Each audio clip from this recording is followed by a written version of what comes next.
Everyone, let's get started. Welcome back and good afternoon. Today we're going to dive into the first story of Dubliner's The Sisters. And I imagine your reaction to that was probably one of perplexity, confusion, and anticlimax. Because a lot of Joyce's stories, I have to warn you, are sort of non-events.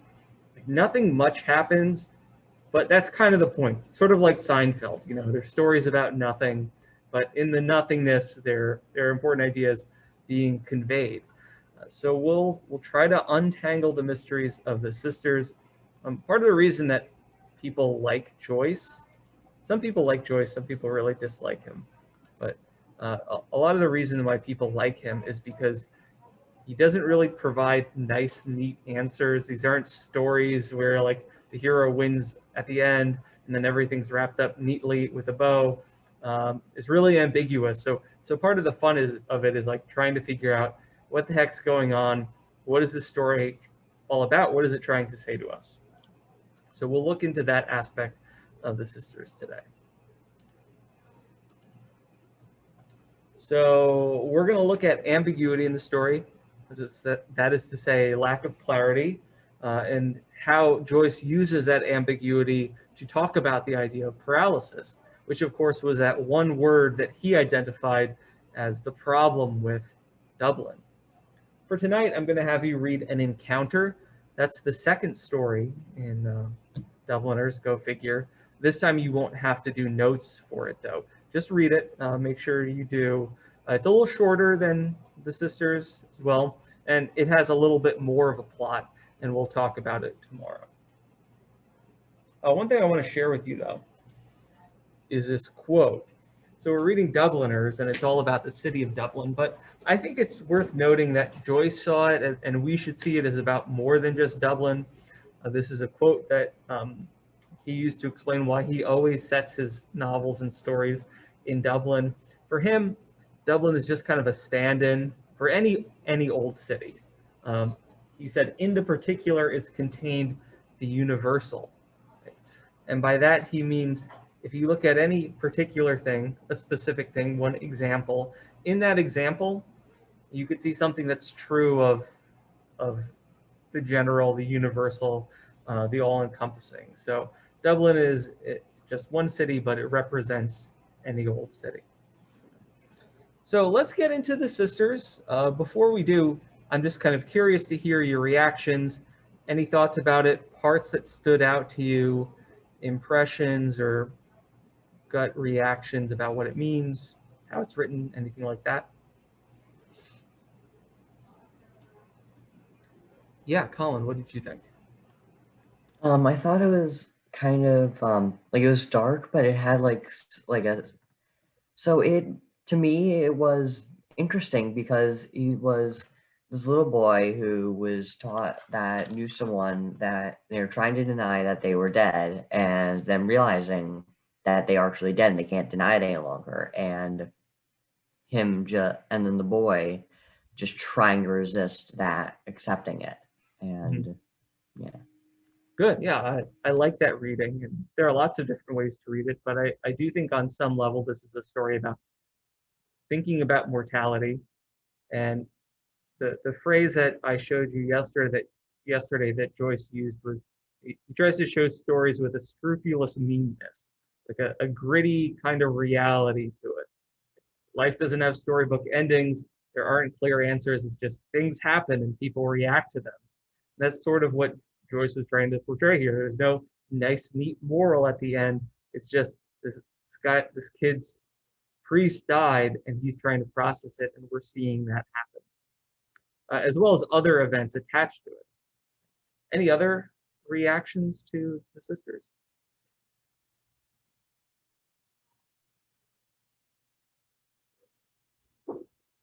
Sure, Ava. Are you in the Zoom, by the way? Okay. Yeah, just in case you want to share so other people can hear. I'll just relay what you said. What you say that.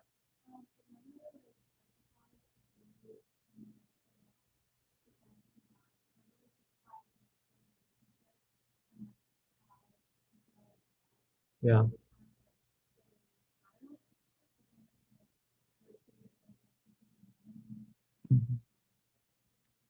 Yeah, definitely. So it was just saying there's clearly a relationship between the boy and Father Flynn, but they don't really explain too much about it, and you're sort of left to figure out what the nature of that relationship was. There are clues about it, and that's one of the first questions I'll ask when we get to our discussion.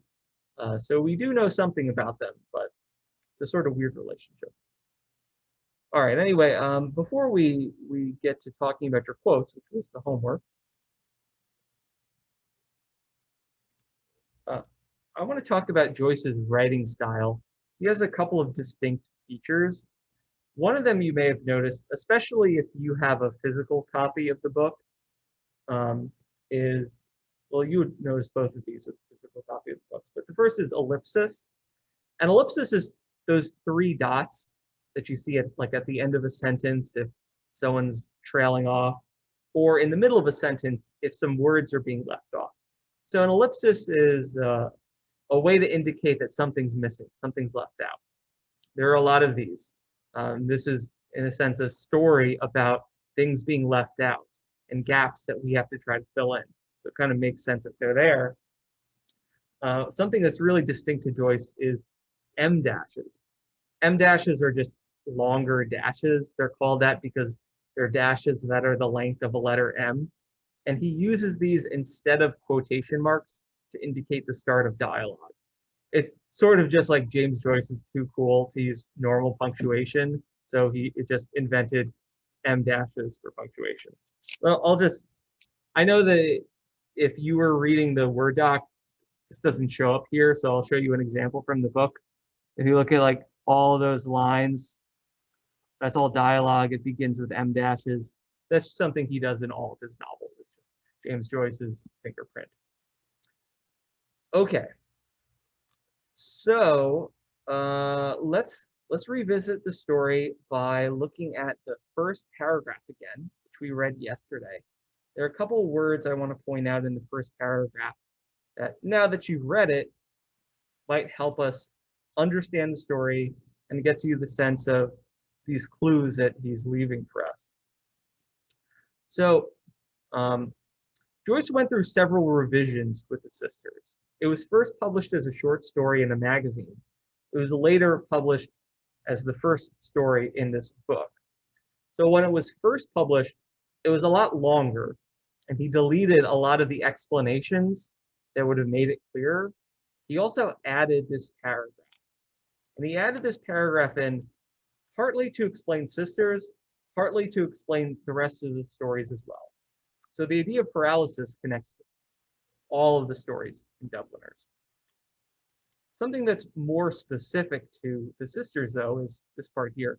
The narrator, the boy, notes the strangeness of the words gnomon in the Euclid and simony in the Catechism. And paralysis reminds him of those. So let's start with this. Does anyone know who Euclid is?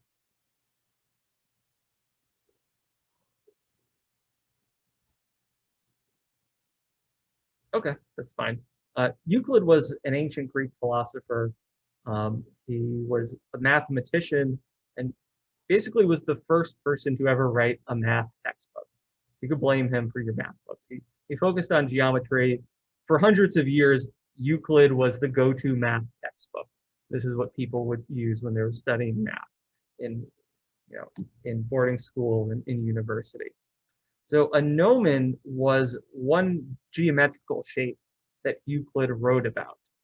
And his definition for a gnomon is a shape, one large shape that has a smaller shape removed from it. And then the gnomon is the part that's left over. It's what remains after you remove something. So it seems to me, and lots of people have written about this and speculated about it, but there are different theories about what it means. This is what makes sense to me, that when Joyce was adding this paragraph in, was also taking a lot of the story out, kind of suggesting that what's important is what remains after you take things out, right? This is a story about filling in the blanks. It's a story about deliberate ambiguity. There's no clear narration that explains what's going on. You have to be an active participant in figuring out the story. So there's that word. And then there's simony in the catechism. The catechism is a term from Catholicism, and Joyce was raised Catholic, but he had a lot of problems with the church as an institution, like organized religion. And simony is a sin of selling access to the church, selling prayers or blessings for money, for profit. So like using religious power for greedy reasons. So this also stands out too to the narrator. So we have this idea of like filling in the blanks and religious corruption that are established in this first paragraph that might give us clues about what the Sisters is about. Okay. So with that in mind,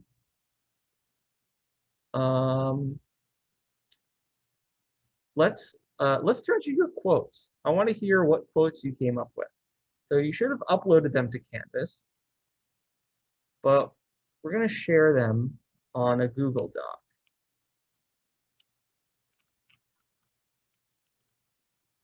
So what I've done is made a Google Doc with 3 of the main themes from the story: paralysis, religion, and childhood. What I want you to do is look at your quotes again, see if any of your quotes fit into any of these 3 buckets.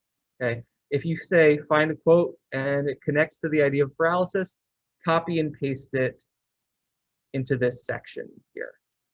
If you see you have a quote about religion, directly or indirectly, copy and paste it into this section over here, and so on with childhood. So this way we could start to see patterns in our quotes, organize them. Other people can see your quotes, and this will help us with our discussion. So anything you find useful to put in here. I haven't shared the link yet, so I'll do that in a second. I'm just going to put it in the chat.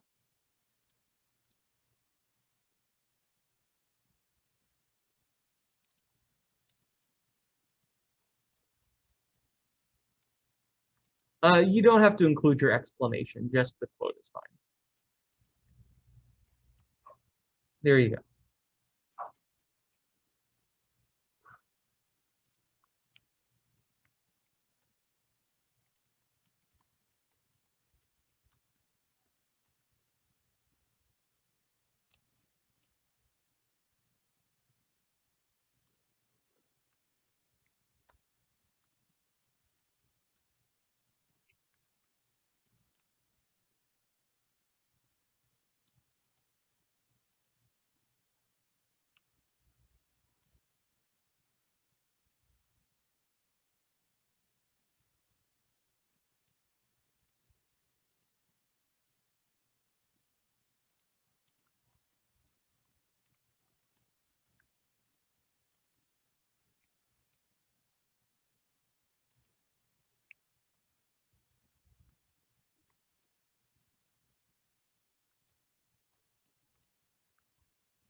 Okay, some good quotes on here.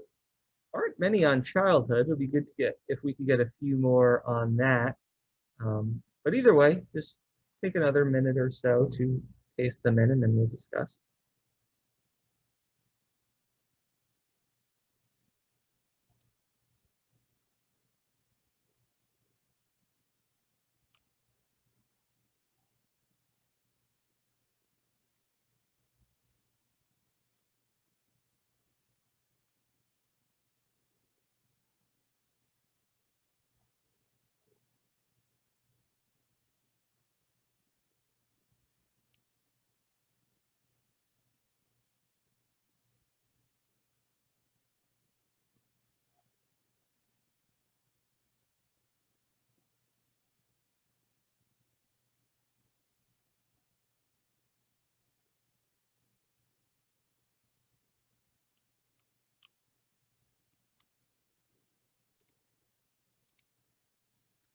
Okay, well, let's start talking here, and I'll refer to the quotes as we're discussing. But I want to just first begin with the issue of the boy's relationship with the priest. So, how did they really know each other when they were spending time together? What were they talking about? And maybe what did the priest think of the boy?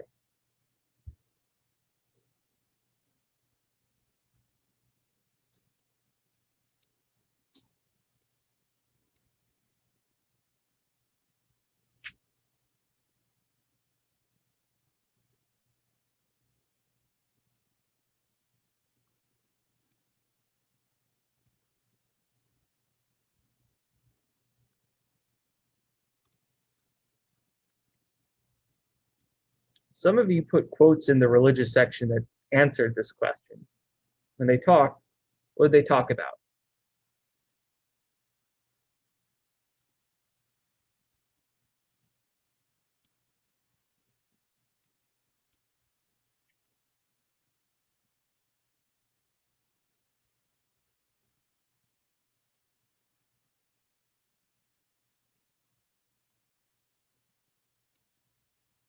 Come on, some of you guys know this. So, they were talking. Father Flynn was asking questions. What was he asking questions about? What did he help the boy to understand?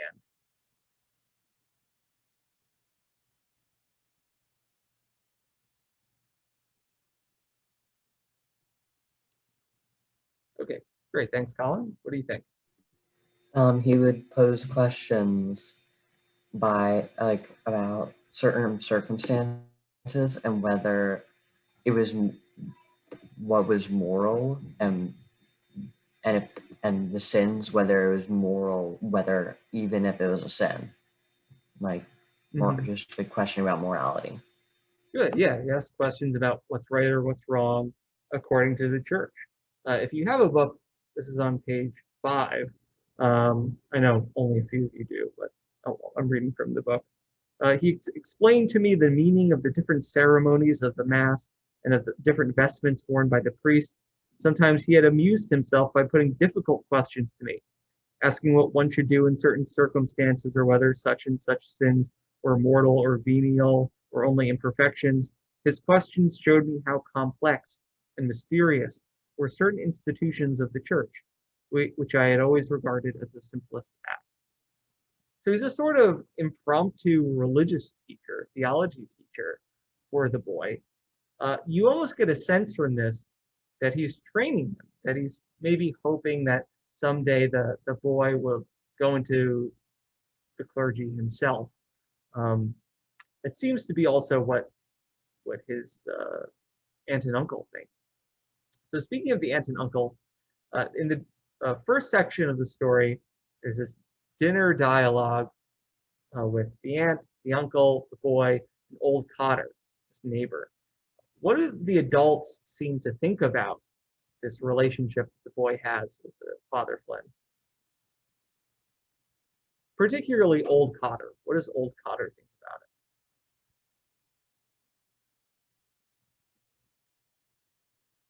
it? Yeah, Ava. He thinks that he should like play with people his own age. Say a little louder for me. Yeah, good. They think it's kind of strange that this boy is like hanging out with this old priest and learning religion instead of running around with his friends. What other issue does old Cotter bring up with the priest?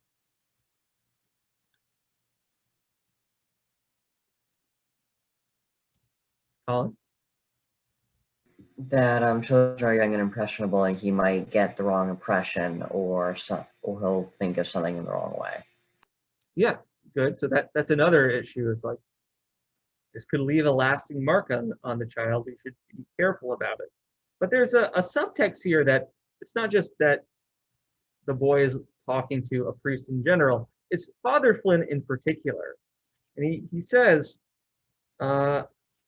no, when the boy first walks down and enters the conversation in the middle of it, he overhears, no, I wouldn't say that exactly, but there was something queer. There was something uncanny about him. I'll tell you my opinion. Keeps trailing off and leaving things out. Then a little later on, he says, old Cotter says, I have my own theory about it. I think it was one of those peculiar cases, but it's hard to say. And then he never really explains what he means by peculiar case. So this is Joyce tantalizing us, kind of suggesting that there's some story here about the priest, something unsavory or bad that he did. We never really figure out what it is, though, what happened. There's just this idea of like, oh, don't bother Flynn, he's not a good guy. I mean, I think this is where the simony reference in the first paragraph helps to explain things. And I think one of you pointed out in a quote um, in the boy's dream, he says, I felt too like I was smiling feebly in Father Flynn to absolve the simoniac of his sin. Right, so that word pops up again. So there's maybe this underlying thought that Father Flynn was a corrupt religious official in some way, that he committed some crime, did something wrong, was kind of a hypocrite, but we don't really know what he did or what the details are. That's just left to the imagination. Okay. So then when he dies, what's the funeral like?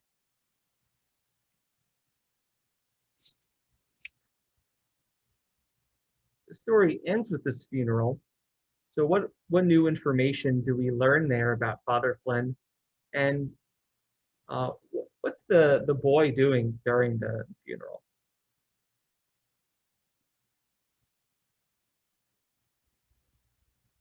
And this part may have been kind of confusing, so it's okay if you're not exactly sure, but best guess, what do we learn about Father Flynn in the last pages of the story?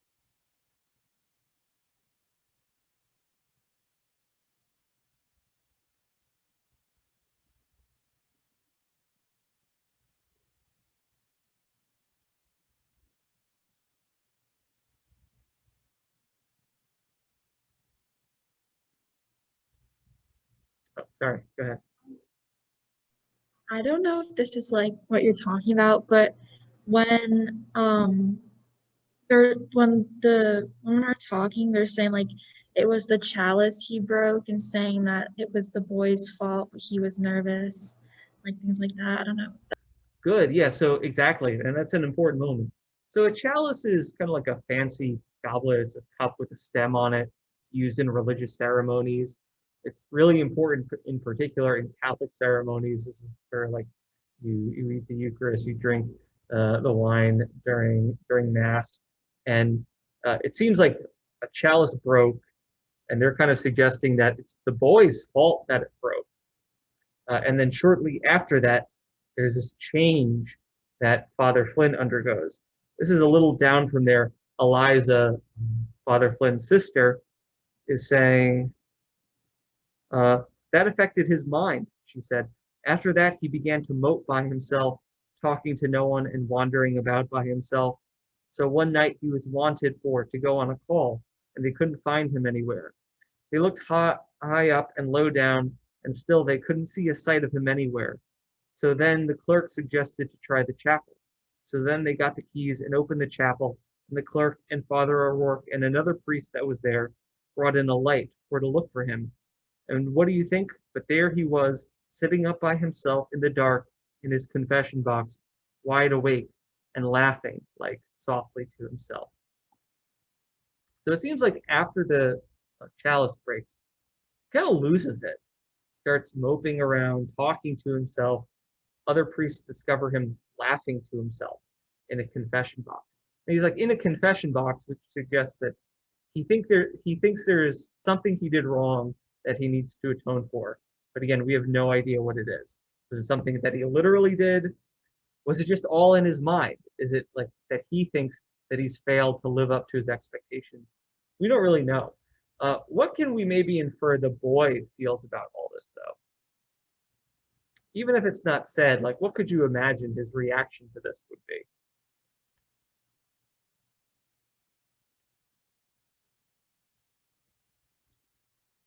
Yes, Colin. I would think something like denial, because just based on the relationship, it sounded like it was like a friendly relationship, like they were close. So hearing something like that might have scared or unbalanced him, and he's that like Father Flynn's death. He's trying to say it not never happened and trying to deny it. So I'm guessing that he's trying to say deny it and rationalize it. Good, yeah. I mean, there's also no, we don't necessarily have proof that the boy's actually responsible, that any of this actually happened. Like he's basically listening to gossip. So maybe the Father Flynn's sister Eliza is exaggerating. I think also the way Joyce portrays the funeral is interesting because there's all this dialogue, and it's mostly like cliches, like funeral cliches. If you've ever been to a funeral or a wake, especially with someone you didn't really know very well, a distant relative or a family friend, they can be kind of tense and awkward. You don't really know what to say. It's a solemn occasion. You're surrounded by all these people you don't know. And so the boy is just sitting there, and he was close with his father Flynn, who's now dead. And everyone around him is just talking about Father Flynn and saying things like, oh, well, he's gone to a better world. Did he die peacefully, quite peacefully, without really acknowledging anything about his personality, other than the fact that they thought he was weird or that he lost it. So there's a certain amount of loss here. This boy is kind of pushed to the margins. We never hear from him. He just has things happen to him, right? He's kind of pressured to become a priest, and the priest died. He's a mentor figure. That mentor figure might be corrupt, and lost his mind. So to me, I read this ending as kind of like the statement of powerlessness of childhood, right? You're always on the sidelines, just watching things happen to you, and the people you put your trust in, may or may not be trustworthy, or at least you can't really understand them. Okay? But like I said, lots of different ways to look at this. There's even more that people sometimes dig into. There's a whole lot going on here, but those are what I see as the major parts of the story. So anything that I missed that you want to comment on? Any questions that I could address?